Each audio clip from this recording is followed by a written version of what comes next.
So before Giddy Up, I had the most incredible dog, Knuckles. He was just young, vibrant. He was into everything. I mean, like a bulldozer of a dog. One day he was eating breakfast and he just collapsed. And so it was so scary. His lips turned blue. I rushed him to the ER and he was given a terminal diagnosis. He had a heart-based tumor, most likely hemangiosarcoma, which is terminal. And I was just shocked. He was young, healthy, happy, beautiful dog. So we were referred to a cardiologist who told me that Knuckles was high risk for sudden death. So essentially they're like, you can take your dog home. The max he's gonna live is 1 to 3 months and he could die at any second. So knowing I only had a couple of months left with him was devastating. After the cardiologist, I went to my regular vet. We're fortunate enough to have an integrative vet here. I use Dr. Lassin at Roots Integrative Veterinary Care, and he has a heavy focus on nutrition. And with Knuckles, we took an integrative route, so we did use some pharmaceuticals, but the first thing that Dr. Lassin had me do was swap to a raw keto diet, which was the Bones & Co. So my name is Dr. Adam Lassin. I've been a veterinarian for 14 years. I first met Knuckles. He had, happy, healthy. We tweaked things over the years, but eventually we found out that there was a heart-based tumor. When I talked with the owner, we talked about various options. When we got to diet, the first conversation was, okay, well, we have a couple ways to go.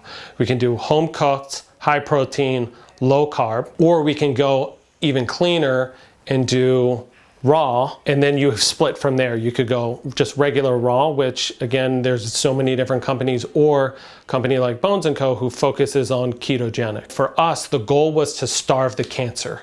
How can we slow the cancer down and starve it? Well, the only way you can do that is you've got to get the carbs and the sugar down, and you need to flip it.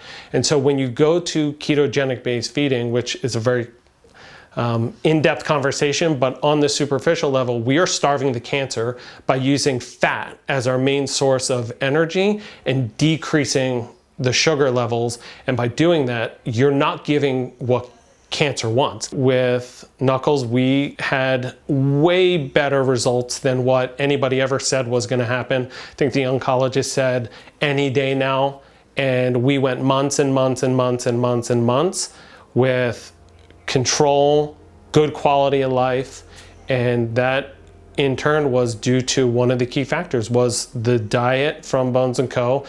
Starved this cancer, prevented it from growing for as long as it possibly could hold that into its little bubble. Unfortunately with life, things do go on, and at the end of the day, quality of life, happy life will be better than longevity. And when you get both of them like Knuckles, you can't beat that. We have a dog who was told was gonna die within days to weeks. We had months and months and months of an amazing quality of life, which can be contributed to diet. It was kind of incredible to see. He went back to his old self. So at first I was really hesitant because I thought, high risk for sudden death, I'm gonna treat him just in a bubble, so I'm not gonna let him do anything. He thrived so much on the Bones & Co. that we went back to normal life. He ended up living 8 amazing months. We went to Colorado and went hiking. We still kayaked. He swam, which was his favorite thing in the entire world. So absolutely no one thought that he would even hit the 3-month mark. So it was really incredible to see. I think the food was a big turning point for us, and it made a huge difference in how much time I got with him and what a quality of life he had. After Knuckles passed away, I kind of asked my vet, one of my thoughts was, why did we wait until he had cancer to start the food if it's so important for dogs to be, if raw matters so much and keto matters so much, why wait until the diagnosis?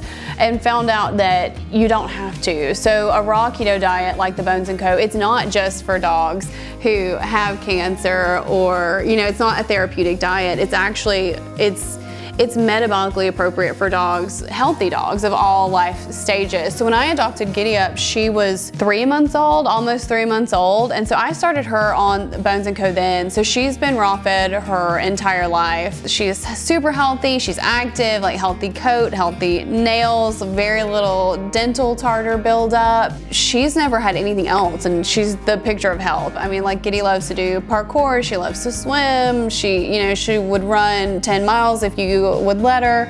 And I think the food just keeps her fueled. So it keeps her at a healthy weight, a healthy energy level. I mean, I can't imagine feeding her anything else.